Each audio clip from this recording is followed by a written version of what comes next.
Chapter 1. Reclaiming Manhood and the Fitrah. The principle, male man. Picture manhood as a tree, roots sunk deep, fruit reaching skyward. Its first root is not mere maleness. Maleness is a created given. Allah grants it at birth.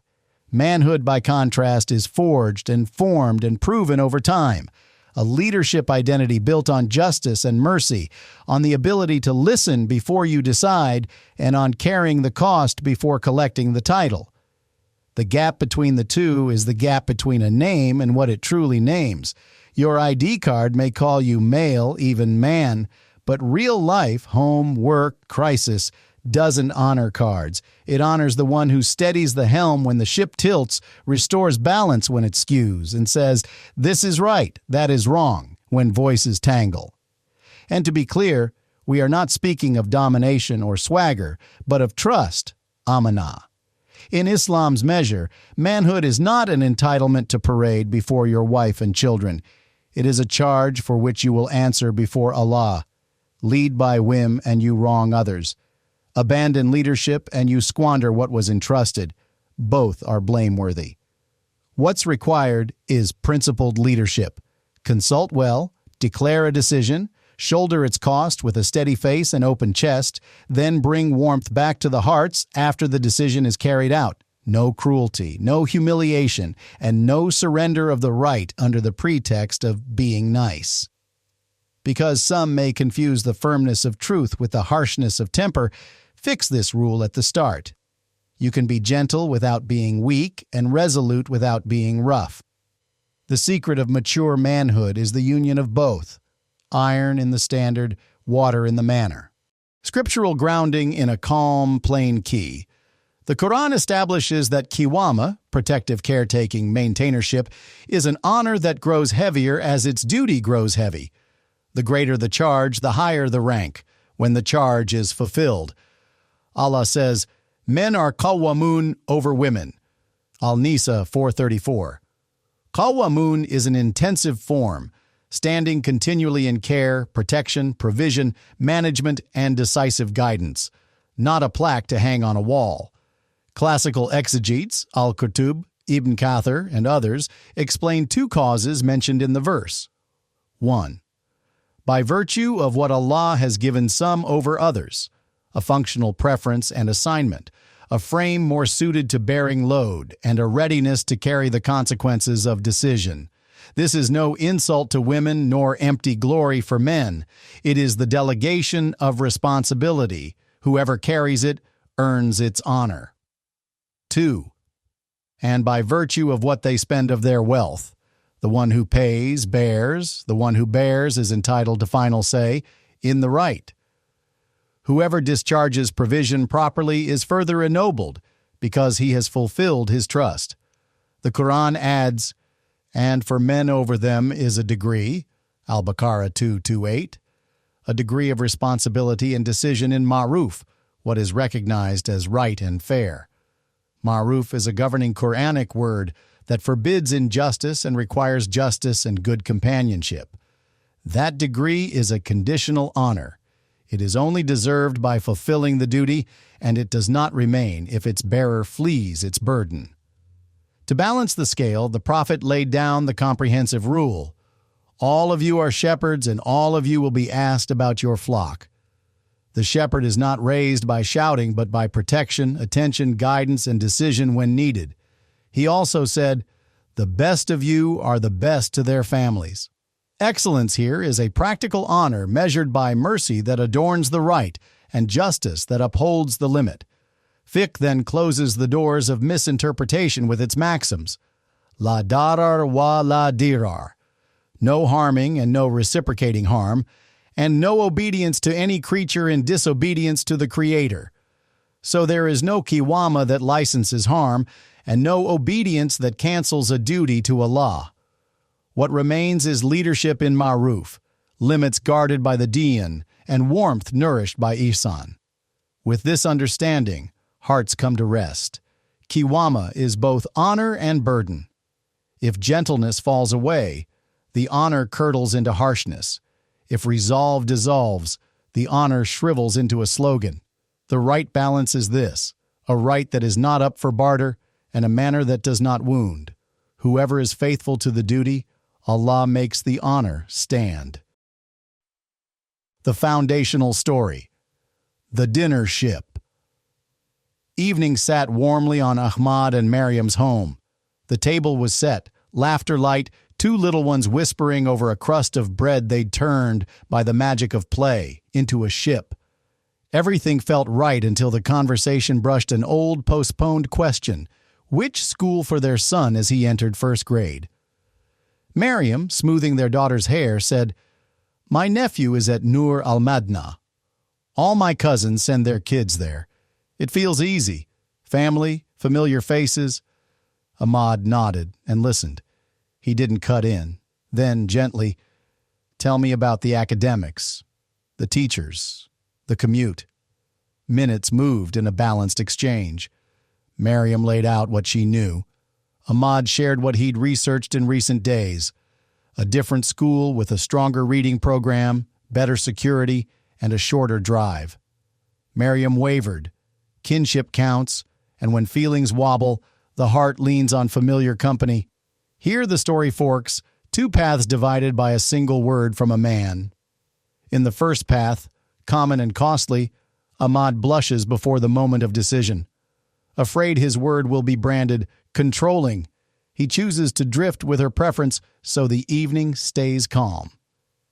He agrees to the cousin's school, though he knows, quietly, it isn't his son's best option.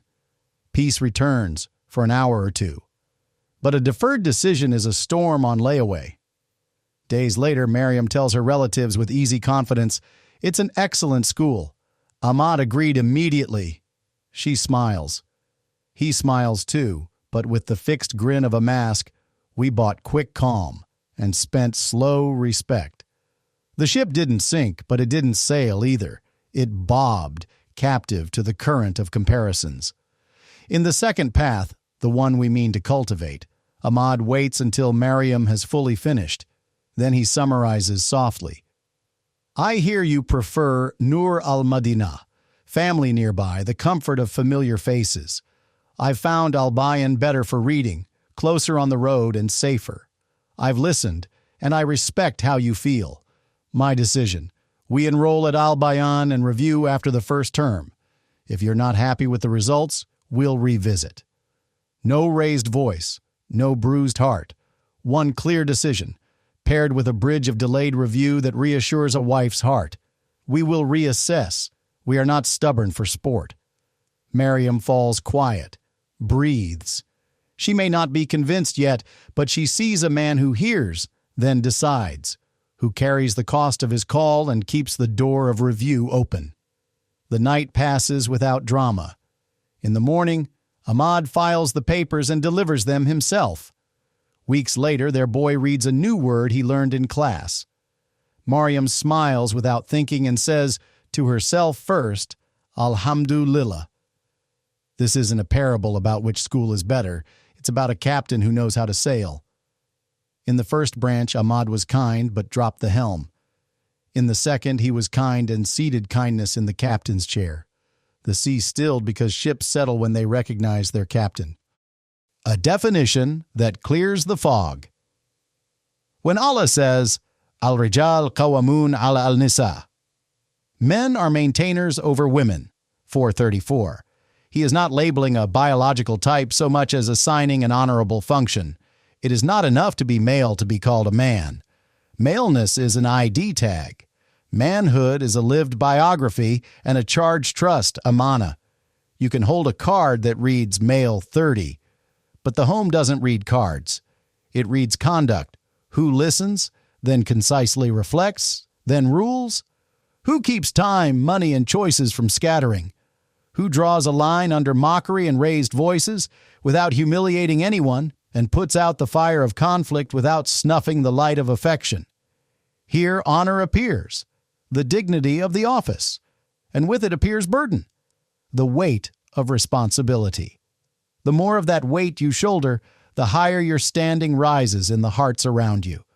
If you want a slow, sturdy definition, manhood is a principled leadership identity, both honor and duty, built on 4 practical pillars. Shar reference point, guarding Allah's limits and establishing ma'ruf, what is right and recognized. That's the honor of watchfulness and the duty of restraint. Sincere shura, then one decision. You invite counsel and mean it. Then you declare the call when its time comes. That's the honor of leadership and the duty of resolve. Owning consequences without evasion. The one who pays, bears. The one who bears, decides. That's the honor of trust and the duty of cost. Gentleness that adorns truth. Boundaries that protect it. No shouting, no hollow threats. That's the honor of character and the duty of self-command.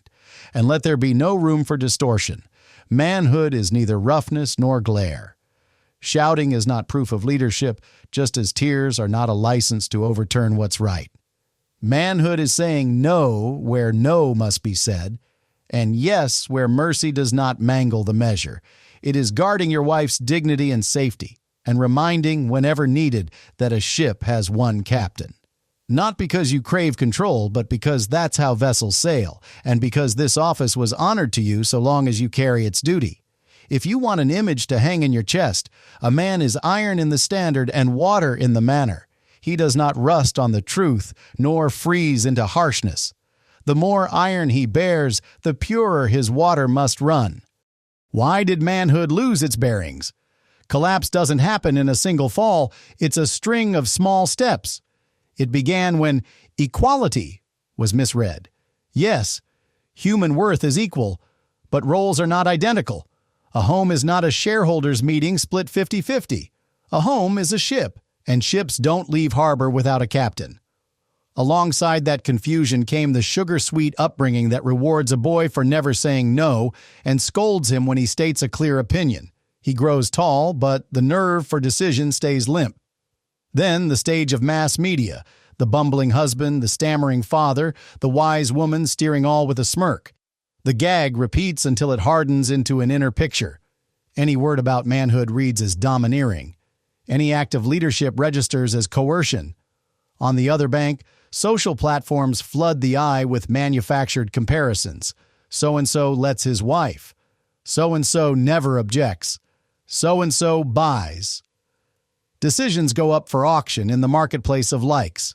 Quiet evenings are purchased on credit and installments while the home's dignity slides little by little toward insolvency. Some preachers, fearful of being labeled rigid, softened where softness wasn't due. Clear words went missing. Qiwāmah melted into pleasant therapeutic tips that won't hold a house in a storm. The strands braided together, muddled ideas, a childhood that blunts resolve, a mocking media image and consumer pressure that buys fast peace at the price of slow respect. The result?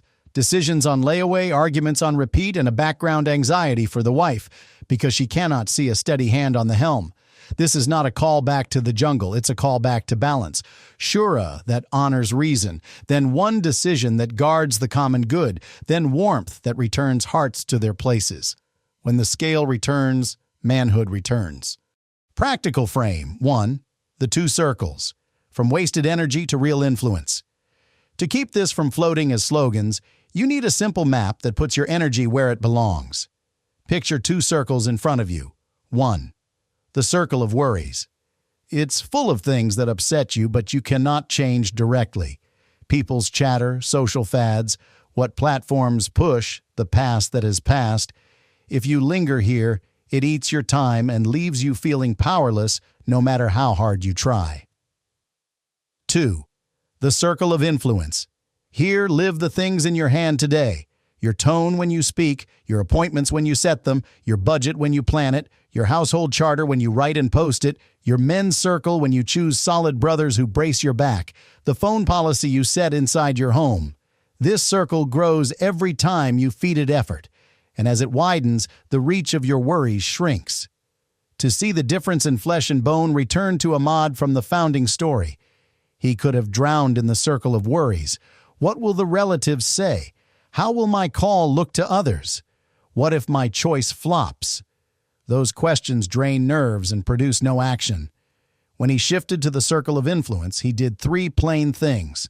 1, gathered facts about the schools within his control. 2, framed one clear decision with a review date within his voice. 3, owned the consequences, filed papers, paid fees within his hands. The moment he moved from "what will they say" to "what will I do now," his worries shrank and his influence swelled, enough that Miriam felt, without analysis, that the ship had a captain again. Try it yourself. One simple, sharp exercise. Take a sheet of paper. List 10 things weighing on you this week. Mark each with a tiny letter. C, if it's a concern you can't directly change. I, if it's an influence item you can act on today. Now erase half the C items from your daily plan. Don't debate them, don't text about them, don't prosecute anyone over them. Give your heart a few hours of I items instead. Call a sound brother to meet weekly, draft a 1-page house charter, post a clear budget on the fridge, fix a family bedtime and a phone silence window, pray Fajr in congregation. In 2 weeks, you'll see a reliable law at work. As your circle of influence grows, your circle of worries contracts. Not because the world changed, but because you finally took the helm. Practical frame 2. The important, urgent matrix. How to save your day from a flood of details. Picture your day as a table on 4 legs. Trim one leg and the balance goes. Those legs are the 4 boxes of the important, urgent matrix. Important and urgent fires that must be put out now. Important and not urgent. Slow foundations. This box writes your future. Urgent and not important. Other people's noise and their ASAP pings.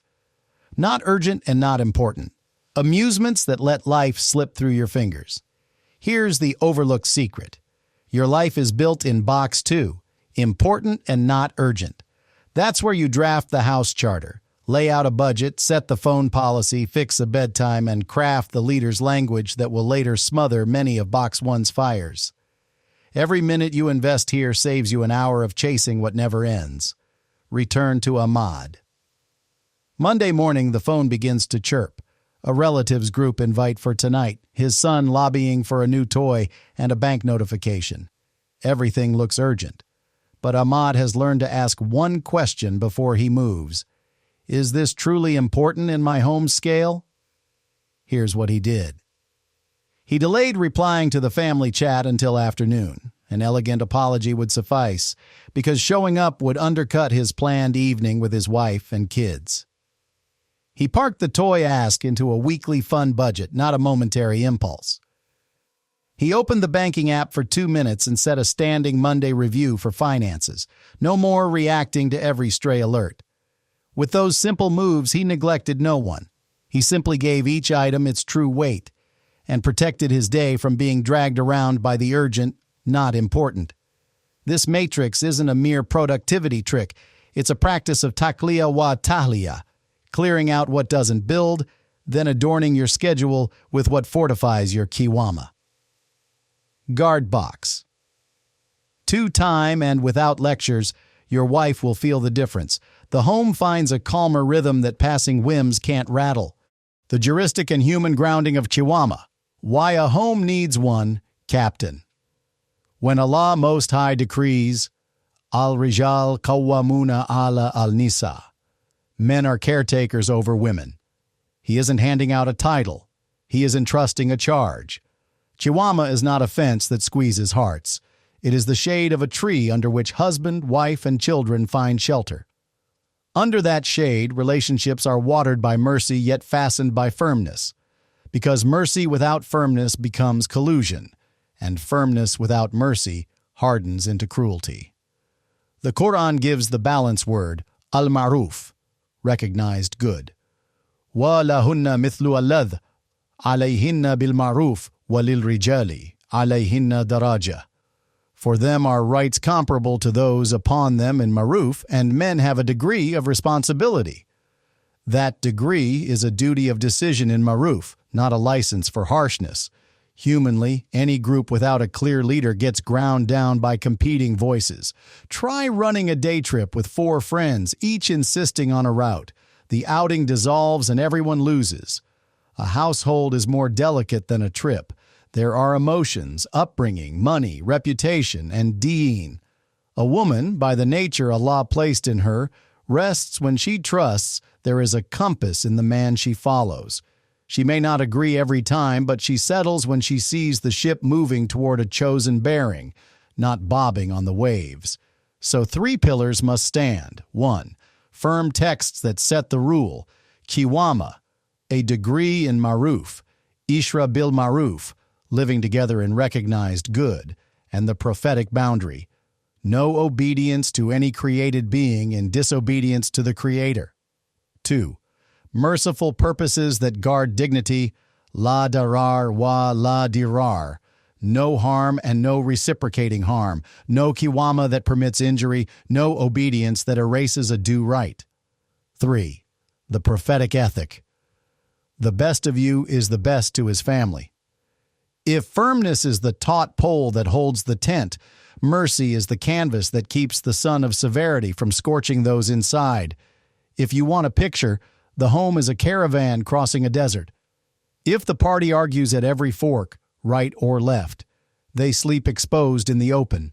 If the leader bullies, they scatter at the first well. The trustworthy captain asks, then chooses. He carries supplies and bears the blame. He says today, we head this way, and tomorrow turns if clearer good appears, proving he leads for the truth, not for his ego. That is Qiwāmah. Principled leadership that reassures, neither a heavy club nor a limp heart. The leader's language, when a word becomes a scale, and silence a cure. Leadership isn't seen only in decisions. It's heard in the words, felt in the tone, and revealed by the order in which things are said. A leader's tongue isn't ornate. It's economical. He listens, distills, states a single clear decision, then closes the loop gently and restores warmth. Anything beyond that risks turning into chatter that weakens his station. One evening, Miriam's voice sharpened. Everyone else allows it. Why are we always the odd ones out? Ahmad could have launched a sermon or raised his voice to defend himself, but the leader's language begins with a short silence. He drew a slow breath and said, I hear that this upset you. We don't set our home by other homes. My decision on this stands, and we'll find halal alternatives that make you happy. No insult, no shouting, no shutting the door on her feelings, yet the file closed where a decision was due. 10 minutes later, when the air had cooled, he added a line that returned the warmth. Tomorrow I want your eye on the reading corner. Your taste makes every space better. This is not a trick. It's disciplined speech. Tenderness after decisiveness, not tenderness instead of it. How to train your tongue. Summarize before you announce. I heard you say X. Here's what I see. Half the fire dies when the other side feels understood. Keep the one-sentence rule. After Shura, give the decision in a single line. We'll enroll at Al-Bayan and review after the first term. Close gently, not harshly. The matter is closed now. We move to implementation.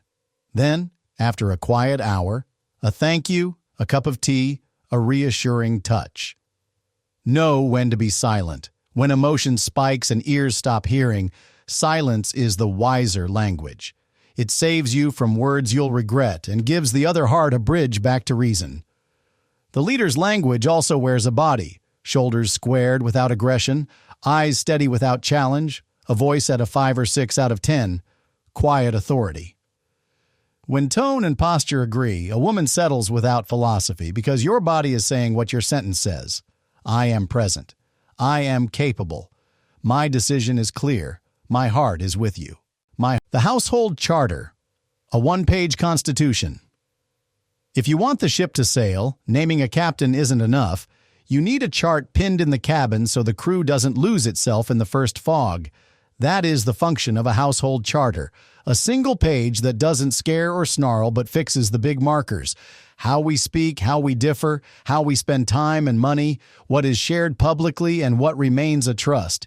This isn't a cold code, it's a covenant of love, soft in tone, firm in content. Prepare for it the way you prepare for a long prayer. Choose a quiet hour, put the phones away, and read your intention aloud. We want a home Allah is pleased with, hearts and boundaries preserved. Then write, clearly, briefly, lines the soul can feel before the eyes can read. If you're wondering how to draft it without harshness or vagueness, hold both ends of the rope, mercy in style, boundaries in substance. Say to your wife, I value your feelings and your voice is welcome. Decisions that touch shara, reputation, and household funds, though, require my final say, not because I'm better, but because Allah entrusted me with that weight. Then present the charter like a well-wrapped gift, not for punishment, but to protect love from the heat of conflict. Here's a sample to be read in a low voice, reviewed line by line, and adapted to your reality. Keep it to one page. Our Household Charter. In the name of Allah, the most merciful, the especially merciful, we write this seeking Allah's good pleasure, to guard our tranquility, and to shield our hearts from the strain of disputes. First speech. Respect is the baseline. No mockery, no raised voices. If voices rise, we pause and resume after calm. Second time. Appointments are sacred. Fixed bedtimes, a device-free family meal, a weekly private hour for us. Latecomer joins quietly, no debate. 3. Outings and company, known permission for outings, safe environments, company that helps with diyan and satir, protective modesty. 4. Phones and social, modest images only, nothing posted that weakens the satir of our home. Privacy is honored, no secrecy that erodes trust, passwords for emergencies, not for spying. 5. Modesty and dress. Our reference is the Shar standard, cover that befits Haya and preserves dignity. 6. Money. Prioritize necessities, debts, rent, education, health, then saving, then measured comforts. We do not buy peace at the cost of principle. The head of household manages nafaka with consultation. 7. Work outside the home. This follows what we agreed pre-marriage. In our case, no outside employment. We'll explore beneficial in-home work or study that does not breach the charter. 8. Guests and occasions. Generosity without extravagance, modest mixing, courtesies that never cross our limits. 9. House secrets. We do not export our disputes. If a matter sticks, we seek arbitration from a sane, trustworthy elder or a reliable scholar. 10th dispute mechanism. 20 minutes of dialogue. If emotion spikes, we pause 2 hours and return. If impasse remains, the husband decides and implements in maruf. Then we review after a set period. 11th periodic review. We revisit this page every 6 months calmly and adjust what needs adjusting. Drafted on A. We have read and accepted it, out of love for maruf and protection of our sakana. Signatures. On. When that page hangs where eyes can see it, it becomes a compass. When a discussion heats up, we don't submit to the loudest voice but return to the clearest covenant. And the beauty is this. The charter doesn't cancel affection, it protects it. After any hard call, warmth returns, a word of praise, a grateful glance, a cup of tea, so that hearts never confuse firmness with cruelty. The page lives as it was forged, iron in standard, water in style. Water. Real-life scenes, before, after, a practical lab for the charter. A charter isn't proven by ink, but by daily life. And because stories persuade the heart faster than rules, here are 4 windows into Ahmad and Maryam's home. Before and after. To watch how language and the charter work once life brings its variables. Scene 1. Social media photos. Maryam loves capturing beautiful moments, naturally. But some shots were going public without regard for satir, protective modesty, and household privacy. Before. When Ahmad objected, he'd over-explain, then soften. The post went up today and came down tomorrow. The house felt captive to the platform's mood. After. Ahmad returns to the charter. Our photo policy is clear, Miriam. No angles that compromise what we deem private, and no live posts that open our home to comment threads. If you want the memory, the phone is for us, not for the crowd. My decision stands, and I'll bring you good alternatives. A printed album or a digital frame inside the house. Miriam says, okay. Not because she's been overruled, but because the decision sat in its rightful chair, clear, reasoned, and paired with a courteous alternative. A week later, she's surprised by the growing calm. The pictures remain, but inside the home. The memory is preserved, and so is the CTR. Scene 2, leaving on time. Punctuality kept collapsing. A visit planned, then cascading delays. Before. Ahmad tightened, raised his voice. Their little one tensed, and the evening dissolved into blame and apology. After. 2 days earlier, they quietly added a line to the charter. We leave at 7 o'clock. Whoever is late catches up. On the day, Ahmad uses the leader's language. We leave at 7 o'clock. I'll be in the car at 7:05. Then silence. At 7:07, he drives off. No barbs, no scorekeeping, no humiliation. Mariam joins a quarter hour later. On the way, he half smiles. Let's keep the next time. A man's timekeeping is part of his gravitas. Message received. A boundary without a bruise. Next week, she's early by minutes. The charter freed their clock from the tyranny of the timetable's shouting. Scene 3. The urgent purchase.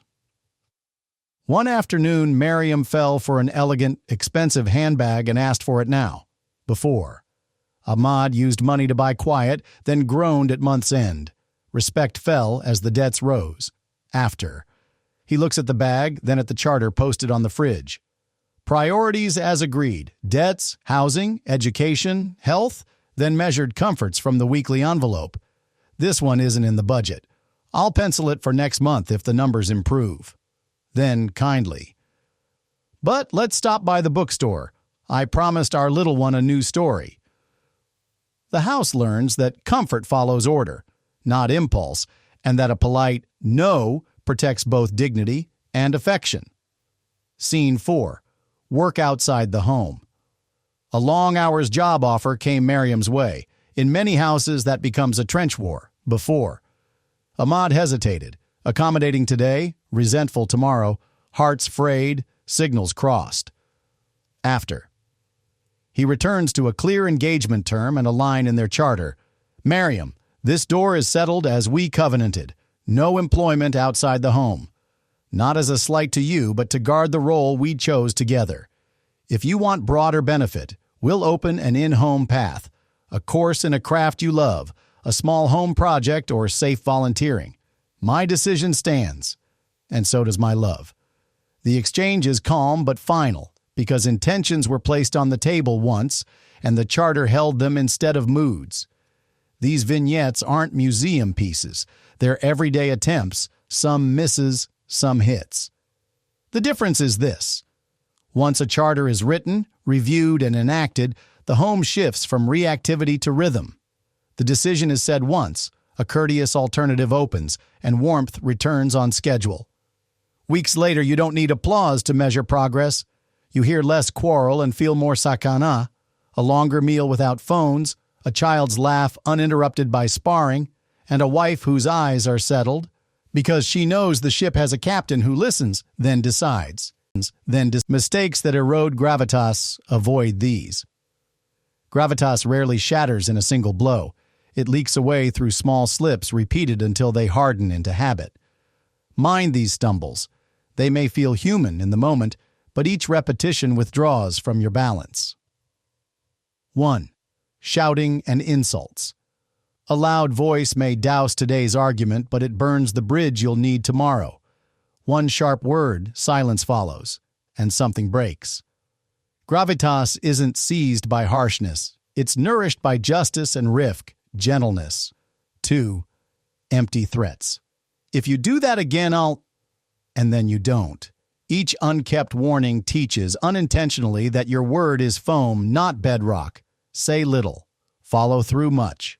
3. Caving to tears. Tears are human signals, not an appellate court against the right. If every decision melts at the first tear, you've taught, without meaning to, that crying is the kill switch. Hold the emotion. Hold the decision. Return warmth after implementation. 4. Over-explaining. A single thorough explanation is courtesy. Repeating it is the plea of the accused. Over-justifying whispers, I doubt my call. Give the decision in one clear line. Close gently.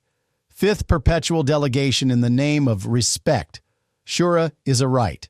Chronic abdication hollows Qiwāmah. Let consultation be a well of wisdom, not an escape hatch from responsibility. 6.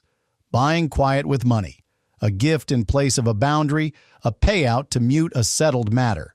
This teaches the family that the sign can be bought, that respect is negotiable. Make money serve the decision, not replace it. 7. Leaking the home's privacy. Once the house's story leaves, it never returns the same. In a tight hour, Ahmad told his sister what should not be said. He won the moment and lost the capital of trust. The home, sir, is an amana. If you two can't resolve it, go to a sane, trustworthy elder or a reliable scholar, not the courts of gossip. 8. Arbitrating in front of the children. Try their mother in their presence, and your stature sinks with every word. You also cast them as child judges in adult disputes. End the scene with a steady smile. We'll continue later, and address it privately. 9. Apologizing for the office, not the error. Sorry for a harsh tone is noble. Sorry that I decided demolishes the station. Repent of what you did wrong and keep what you were entrusted to do. 10th installment decisions. Announced today, diluted tomorrow, deferred the day after, until the home's pulse fades. Once the diagnosis is complete, the decision is said once. Then a timed review window opens, without bleeding away your authority. 11th, debating at peak emotion. When emotion spikes, ears shut. Fill your lungs, then say, we'll pause 2 hours. This is a pedagogical interval, not an escape.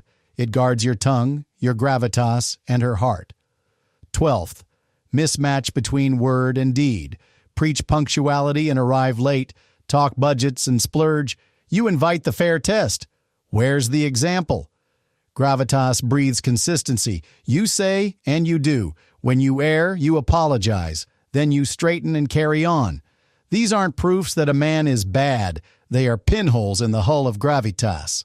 Seal them one by one, and you'll watch the waterline fall and your home settle back into its beautiful mooring. Progress metrics, KPIs. You don't know you're advancing until you look back with a measuring eye, not just a wandering glance. These aren't corporate dashboards. They're the pulse of the home. Make yourself a small notebook, the Manhood ledger, and review these signals quietly once a week. 1. Decision lead time. How long do we move from Shura to a call? If what used to take days now takes hours, that's health. Log the average across 3 consecutive matters. 2. Reopen files. How many decisions get relitigated? Set a rule. 1 file may be reviewed after a month if new facts appear. A falling ratio means your word has become a word. 3. Volume and heat of debate.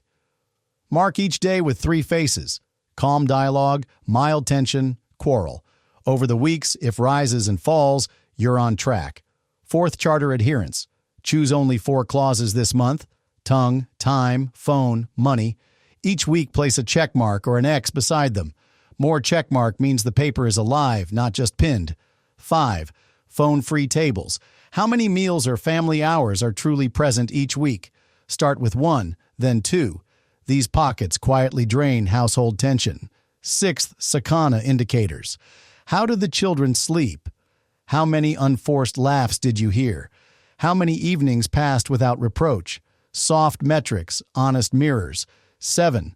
Respect for boundaries. How many exceptions did you allow outside the charter? If exceptions shrink without hardening spirits, the boundary is becoming habit. 8. Who gets consulted? If your wife increasingly circles back to you, While reliance on friends feeds declines, the compass has returned to your hand. 9. Budget on the wall. Are the numbers still clear between you? How often did you violate them? Fewer money quarrels mean wealth has returned to servant, not master. 10. Spiritual routine. Prayers on time, Fajr in congregation, a daily Quran portion. These aren't just worship. They fuel gravitas. Give them daily boxes. 11th, impact on the children. Does your son complete a man's task weekly? Is your daughter practicing modesty and satar with cheerful dignity, not fear? Jot tiny scenes, quiet fruit that proves a healthy tree. 12. Your inner sense of meaning. End each week with one candid line. This week I felt, I learned. I will correct next week. That sentence is your faithful mirror. How to keep measurement a servant, not a jailer. Make review a merciful check-in, not an inquisition. Change one thing only each week. Compounding wins the race. Celebrate small wins. A phone-free meal.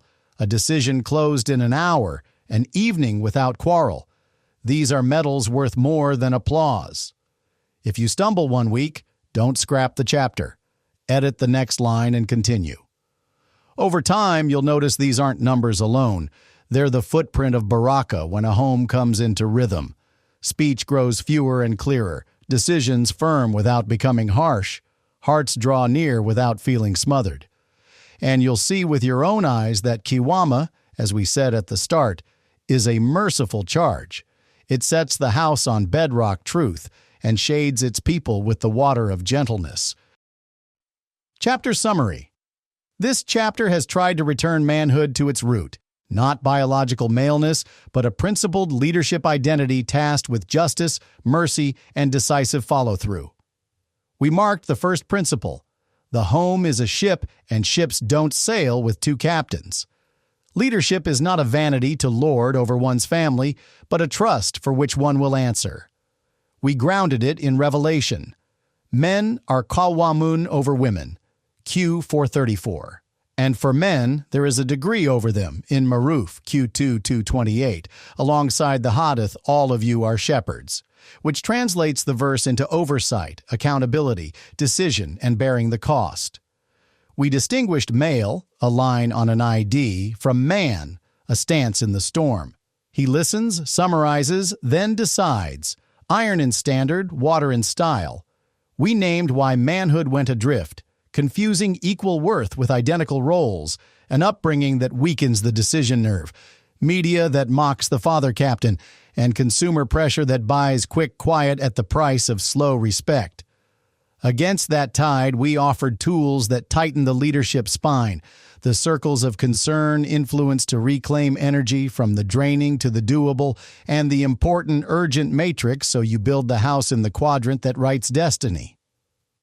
Then we came down to ground, a one-page household charter hung where eyes can see, guarding tongue, time, tech, money, and a conflict protocol, and the leader's language that states a decision in one sentence, closes the file kindly, and brings warmth back on time.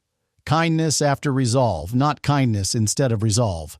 We showed before-after scenes where paper becomes day-to-day, photos restrained without shaming, schedules kept without shouting, money back in service to the decision. In contrast, we named the leaks that sink gravitas, yelling, hollow threats, tears as veto, over-explaining, chronic abdication, buying quiet with cash, airing privacy, and so on. Finally, we set gentle KPIs, decision lead time, fewer quarrels, charter adherence, phone-free hours, signs of sakana, so you can see baraka measured too. If you want it in 2 lines, manhood is a merciful mandate, its standard is the Sharia, its manner is gentleness, and its voice is a clear decision said once, then reviewed when evidence appears, not when emotions spike. Align your spirit with that balance, and the home around you will align. Prelude to Qiwāmah practically.